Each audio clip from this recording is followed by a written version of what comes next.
Welcome back to the second session of Sunday Forum, coming to you from the studios based here at the Al Quds Broadcast Center, Cape Town, South Africa. What a very important and insightful session we had earlier on with Dr. Uzair Amin, talking to us about Alzheimer, dementia and Parkinson's, unfortunately diseases which inflict more the elderly than the young people. So now we take the focus off from the elderly people and put it onto an amazing young man. And by way of introduction, it's been the worst period in the history of humankind, but the human spirit is absolutely amazing. That spirit is personified in triumph over adversity. And therefore, we need to put the focus on the upliftment of the human spirit.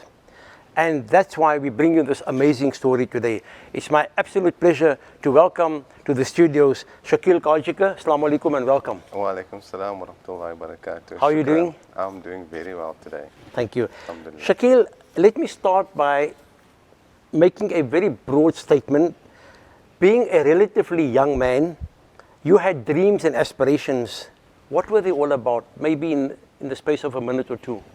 I still have plenty of dreams and plenty of aspirations. So alhamdulillah, my life has been such a way that I've been able to tick off a lot of my goals that I had for myself 18 years ago when I started my business. And amongst those dreams was to have this business that would impact my community. And I've realized that dream in such a wonderful way. Other dreams, traveling, having different types of experiences. What are your hobbies like? My hobbies is surfing and running.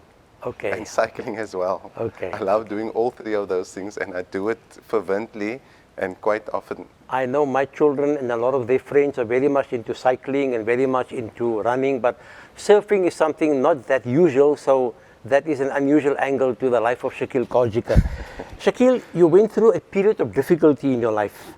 Without being too personal, would you be able to elaborate to give some context to our discussion today? Absolutely. So, considering the topic, rising strong from depression to champion, and I want to give context to that topic.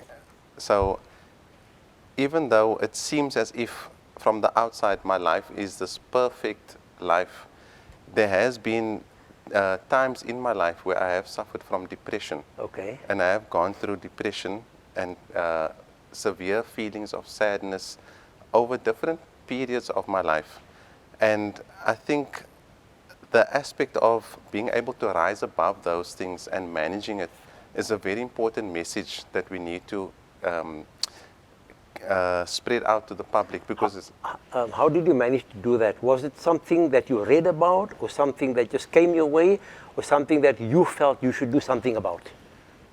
Yeah, so being us men, we don't like to admit when there's something wrong. We are all alpha males. And if you think about having men in a classroom or in I take this Tuesday morning women's forum. If Sheikh Alexander asks him a question, you'll have a whole lot of women answering with their hands up. You ask a man a question, he doesn't want to raise his hand. Okay. He's very shy. Okay. He doesn't like to be vulnerable. So for me, I realized it very late in my life that I had depression. I didn't know what I was experiencing, why I was experiencing these feelings inside. Everything seemed perfect on the outside, but inside it wasn't that rosy. Did somebody bring it to your notice, or did you just happen to find out yourself? No, I didn't find out myself. Alhamdulillah, somebody brought it to my attention, which is usually your wife.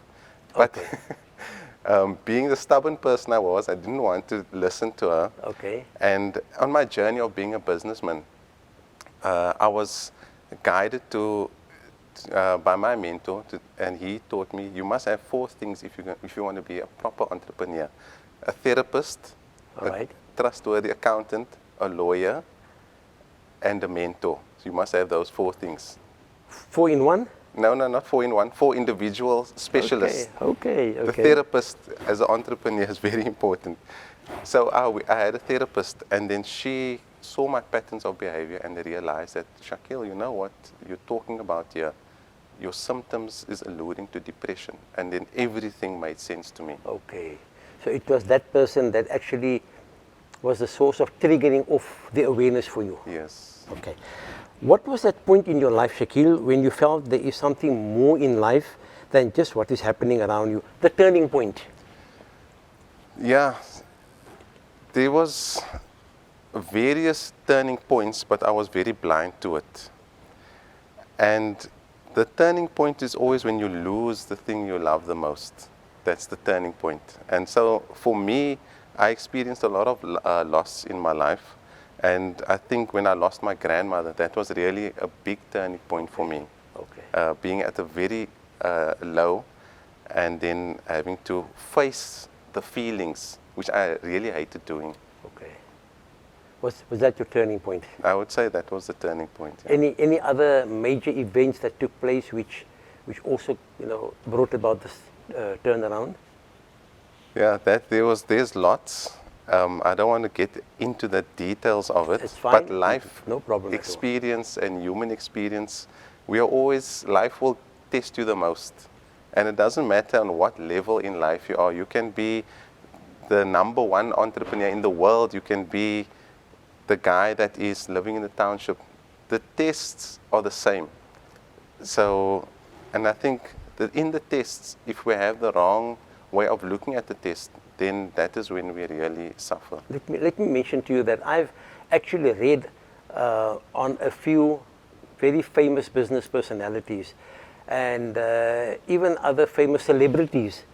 And in as much as they seem to have millions of people around them, they're very lonely people. They are very, very lonely people.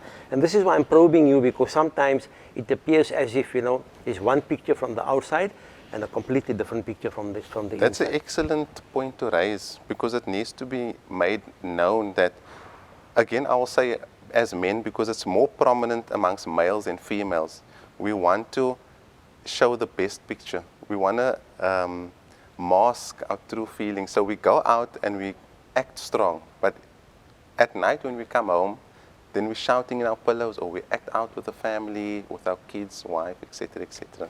So it's basically a life of pretense. Yes. Life of pretense. Shakeel, then you started your business and had a mission of impact over profit. I want you to elaborate on that. Yeah. Impact over profit. Yes. I'll take it another step further. Okay. Community over competition.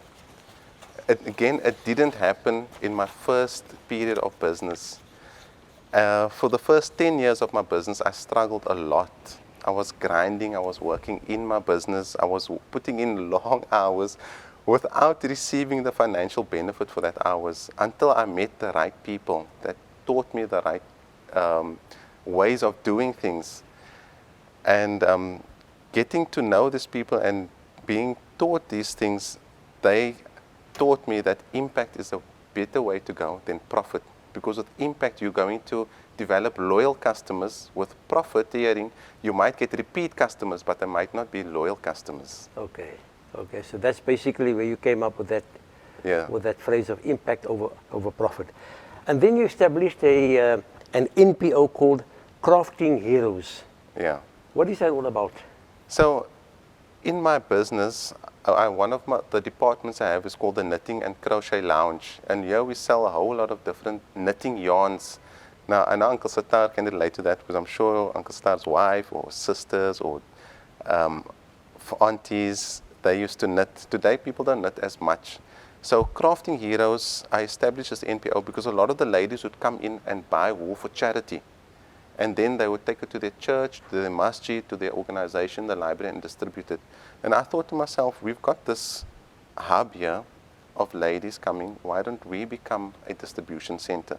That was one point. The second point was the new generation, they're losing the art of these craft skills and hand skills, which is really so valuable. Very true. And I could see how these women were also making knitting to sell, and there's such a great need for employment in the communities. And I thought, why don't we ask these ladies to teach the ones that's willing to learn, and then they can use the skill and sustain themselves. So that's how Crafting Heroes came together. We have workshops, and we have the experienced ladies teaching the younger ladies, and even kids. Mothers come with their children to teach them to knit. So that's why you've used the word crafting heroes. Yes. Okay. Now, during this period, the whole question of depression, did it still impact on you, or did you feel that you were slowly getting out of it because of the new interest and the new impetus you had in your life? Yeah, so I think what we need to understand with depression is not just something that goes away. It's something that you will be with you, and you have to learn to manage it. So on the onset of COVID, I was very sad because we're going to have to close our business. We don't know what the future is going to look like. We have 22 staff members. They have families. They calling me, what's happening? I'm sure the business people in the community can relate to that. The stakes were very high. Yeah, so I did get sad, but not depressed about it. Okay. Because I'm in business, I'm very resourceful. And I knew that I just needed time to let it sink in and just allow the feelings to settle and then put my mind to it. So Shakeel, would you say that your business aspirations, to some extent, I'm not saying to the full extent, but to some extent, took you out of that period of depression? No, definitely not. Because sometimes your business can be a source of depression. Okay. Depending on how it goes. Depending on how it goes, yeah. Okay. And business fluctuates. It's not always good, or it might be very good and then it goes down. You have staff issues. It all impacts on your stress levels, your anxiety. It can trigger. You don't know how to deal with situations, and that's where the depression starts coming over you. That's why you need a therapist. Okay, now it's all making sense to me now. And then Shakeel, during the time of the lockdown, you also went into the manufacturing of face masks. Yes. Maybe just some So to elaboration. avoid any unemployment, number one, and to avoid loss of income to the families, to the staff that's working, and obviously to the family, immediately once the hard lockdown was over, we converted our workroom, because one of our departments is the interior decor showroom. In the interior decor showroom, we make custom-made curtains and we do upholstery, cushions, etc., etc. So it was set up for that. We converted the whole setup into a mask-making production room. And that proved very, very good for everybody because they could come back immediately. They didn't have the stress of where they're going to get income from or what's going to happen to them. And it helped as well at the same time because the demand for masks was so high, and I have this business platform and a huge, quite extensive network. I then asked other ladies that was in the community, bring me your mask and we'll sell it at the shop, and then I advertise on their behalf. And so you spread out the tentacles, so to say. Yeah, just to help everybody, because we were all in it together. And then, Shakeel, you took your business aspirations to another level when you founded what is called aspiring startups. Yeah. Amazing, but if you can elaborate a bit. Yes. So aspiring startup is my personal passion project. Okay. So alhamdulillah, being able to work on my business and not in my business, it gave me more time to do things that I like doing. Can you repeat that? Not working on your business? Yeah. So during the time of my business, in the beginning I was working in my business. Okay. And then I got the tools and I was taught how to work on your business and not in your business. Thank you. I understand now. And working on my business freed up a lot of my time. Right. And that allowed me to work on things and do things that I really love doing. And one of my high values is community and giving back to the community by way of teaching them the skills that I didn't have in the beginning. So the idea is the first 2 years of your business is the most difficult 2 years. But after the 2 years, you actually realize how difficult it is, but then you're prepared for it. Your business, 80% chances of survival within the first 2 years. So the idea of aspiring startups is to give those entrepreneurs, those budding people that has these visions that want to start their own business, give them the tools to help them to get through that first 2 years. So it's basically like the famous Chinese proverb, don't give them fish, but teach them how to fish. Yes. That's basically what it's all about. It will always be like that, with crafting heroes as well. Fantastic. An important question. Did you make any mistakes? And if so, how did you handle your mistakes? Mistakes, let me say this. You make mistakes so that you can learn. You learn so that you can succeed. And you succeed so that you can help others. You are going to make mistakes. It's inevitable. It's part of the process. And one of the things that I learned recently, the bigger the mistake is not the bigger the failure. The bigger mistake is the bigger the learning that you're going to get from it. Everything in life is defines you in terms of the meaning that you give to it. So if you're going to see yourself as I'm making mistakes and I'm such a failure, then you are unfortunately going to go that path. But if you realize that the mistakes is just there to teach you and to help you to become that amazing person that you're destined to be, then you're going to take that path. So one could say that your mistakes are the school fees of your life. Absolutely. Eh? Yeah. Yeah. Shakeel, and then I look at you, I look at Shakeel Karjiekar, I listen to your story, I listen to the way that you've started up and all the NPOs and all the other institutions that you've developed, and then all of a sudden came this wonderful news for this young man who had a problem with depression, that your company was one of the top 20 finalists in the South African Small Business Awards competition. How did this come about? Yeah. So how this came about is that most small businesses, they belong to organizations. Yeah. It's like a union. So the NSBC, the National Small Business Chapter of South Africa, they represent largely, or let me say, they represent most of South Africa's businesses. So we all register with them and we fall under the NSBC. Okay. What the NSBC provides for us is resources, teaching material, expertise, and things like that for entrepreneurs and businesses, especially incubation. Again, the first 2 years, which is the difficult period. So every year they have this award called the South African Small Business Awards, and they have a membership of, the whole of South Africa should be a member of this organization. So I'm sure it's in the millions. And every year, 100,000 or more people apply to become eligible as top 20 within. Okay, that was going to be my next question. Yeah, within the South African Small Business Awards. It's a very prestigious event, almost like Miss South Africa, but in the business world. Yeah. And I just want to say that I wasn't going to enter for this award. Yes. Because the information that they require, I'm not an admin person, I don't like writing mundane information and numbers.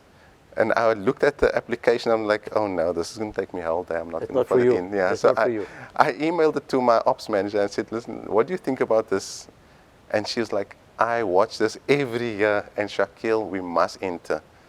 I'm like, I'm not going to fill this out. You fill it out, please. And then she was like, yeah, okay, definitely. She filled it out.